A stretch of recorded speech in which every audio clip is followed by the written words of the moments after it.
Hello friends, welcome to Sudha learning teacher channel. मेरा नाम सुधा सरस्वती। आज मैं आपको बताऊंगी हमारा हिंदी विषय की एक महत्वपूर्ण चीज़ है, वो मैं आपको बताऊंगी, यानी कि वाच्य किसे कहा जाता है। देखिए, आपने वाक्य तो सुने होंगे, लेकिन वाच्य किसे कहा जाता है, ये कितने प्रकार के होते हैं, इनका उदाहरण बताऊंगी आपको। अगर आपको वीडियो पसंद आए तो प्लीज़ लाइक शेयर कमेंट करना न भूलें। मेरे चैनल को सब्सक्राइब जरूर कर लें। अगर आप फेसबुक पर देख रहे हैं तो फेसबुक पेज को फॉलो करना ना भूलें। तो वीडियो स्टार्ट करेंगे, देखिएगा।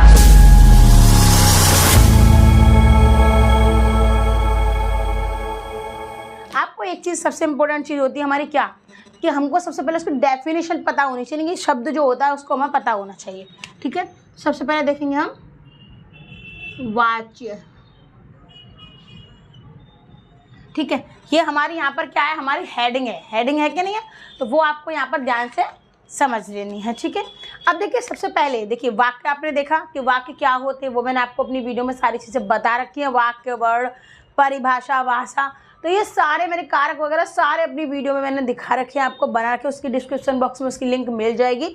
तो आपको कोई भी जानकारी लेनी हो तो आप डिस्क्रिप्शन बॉक्स में जा सकते हैं और लिंक पर क्लिक करके आप उसको सारी वीडियोस को देख सकते हैं। ठीक है, तो अब देखिए, अब आपको बताएंगे वाच्य की परिभाषा। तो देखिए, वाच्य की परिभाषा क्या होती है, तो वाक्य की परिभाषा क्या होती है कि क्रिया के जिस रूप से यह पता चलता है, हम ऐसा लिख सकते हैं। देखिए,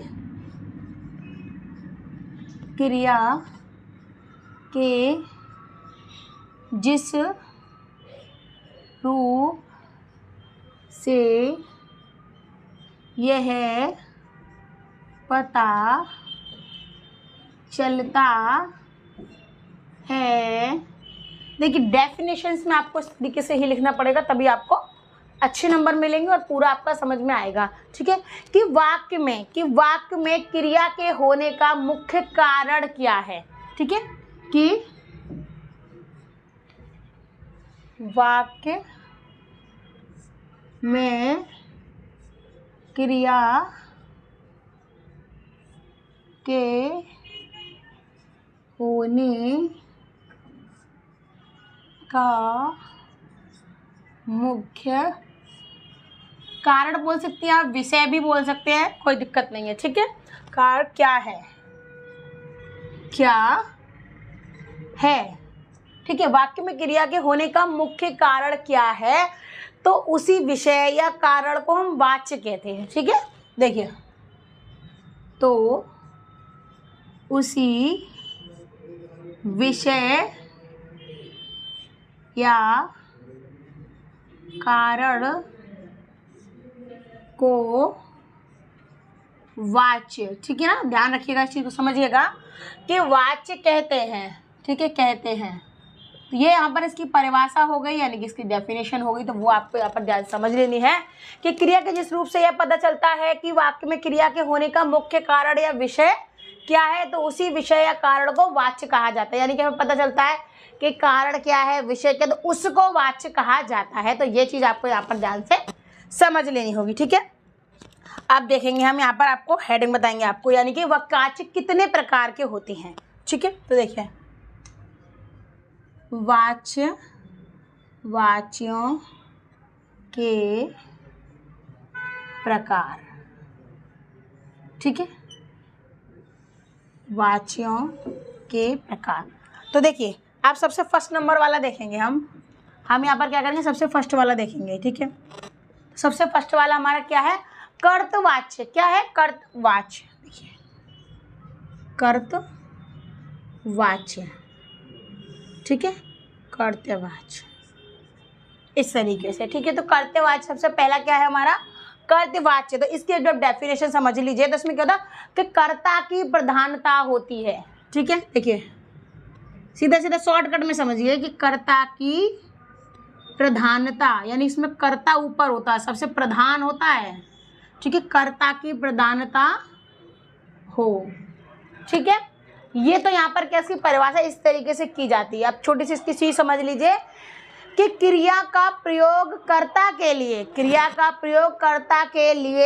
या कर्ता के लिंग वचन कारक के अनुसार होता है। ठीक है, तो ये यहाँ पर आप इस तरीके से हेडिंग में मेंशन कर सकते हैं कि क्रिया का प्रयोग कर्ता के लिंग वचन कारक के अनुसार होता है। तो ये वाली आपकी पहली हेडिंग हो गई। ठीक है, अब इसका जरा उदाहरण देख लीजिए, क्योंकि उदाहरण भी समझना ज़रूरी है, क्योंकि उदाहरण की सहायता से ये चीज़ें समझ में आती हैं। ठीक है, अब इसका उदाहरण पहले ले लीजिए। हम इसका उदाहरण, लड़का फुटबॉल खेल रहा है।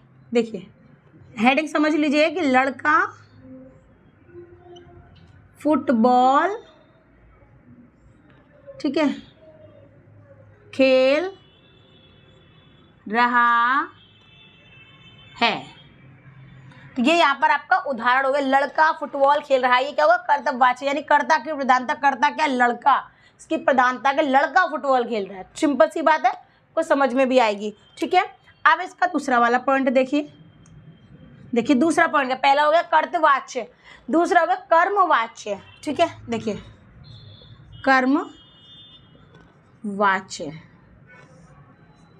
ठीक है, तो कर्मवाच्य की डेफिनेशन आप इसी तरीके से देखिए। इसमें क्या होता, कर्म की प्रधानता होती है। क्या होती है, देखिए कर्म की प्रधानता, कर्म की प्रधानता है। ठीक है, इसमें क्या होता है, कर्म की प्रधानता होती है। इसमें क्या होता है, देखिए लिंग है आपका, लिंग वचन और जो क्या कहते हैं आपके पुरुष, लिंग वचन और पुरुष के अनुसार आपको क्या कहना, कर्ता की क्रिया में क्या होता है, आपको स्वयं, मतलब स्वयं क्या होता है, खुद आपको क्या करना पड़ता है, खुद के अनुसार होता है। ठीक है, तो आपको क्या करना है, लिंग वचन और पुरुष के अनुसार और कर्ता की, ठीक है, कि कर्ता की स्थिति में स्वयं के अनुसार होता है। आप इस तरीके से आगे बढ़ा सकते हैं। ठीक है, आगे देखेंगे, इसका उदाहरण देख लीजिए। उदाहरण से ज़्यादातर चीज़ें उदाहरण से समझ में आती हैं। ठीक है, तो इसका हम दूसरे वाले को उदाहरण के देखिए कि लड़के के द्वारा फुटबॉल से खेला जा रहा है। ठीक है, जैसे कि आप देखिए, लड़के के द्वारा फुटबॉल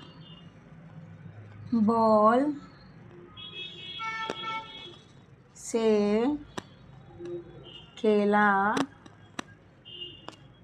जा रहा है।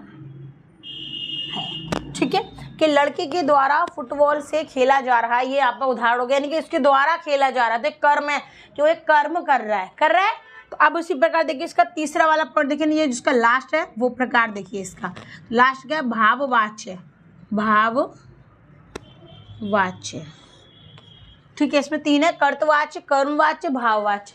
तो अब भाववाच्य को क्या है, आप जो हमारा भाववाच्य होता है उसको क्रियावाच्य भी बोल सकते हैं, लेकिन यहाँ पर ज़्यादातर भाववाच्य का इस्तेमाल होता है। ठीक है, तो अब देखिए, सबसे पहले भाववाच्य की थोड़ी सी परिभाषा समझिए कि क्रिया या भाव की प्रधानता। ठीक है, मतलब वो क्रिया कर रहा है, क्या क्रिया कर रहा है वो, और आपको क्या करना है, प्रधानता। ठीक है, और भाव मतलब एक्सप्रेशंस, क्या एक्सप्रेशन दे रहा है, तो वो आपको उसकी प्रधानता। देखिए आप ऐसे लिख सकते हैं, क्रिया या भाव की प्रधानता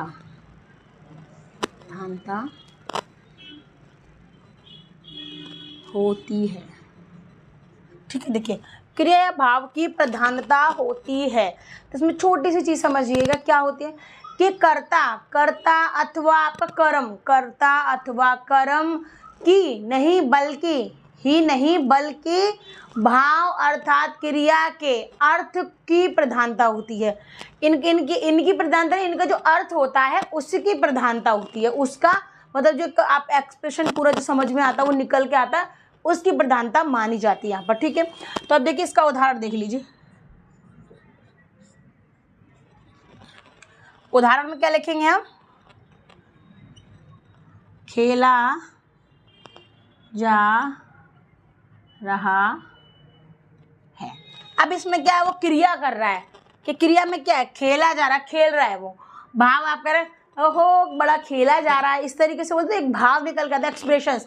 कुछ लोग गुस्से बोलते खेला जा रहा है, ठीक है। कुछ लोग मतलब अच्छे से बोलते हैं, हंस के बोलते हैं, तो वो भाव निकल के आता है, अंदर की जो एक्सप्रेशंस होते हैं वो निकल के आते हैं।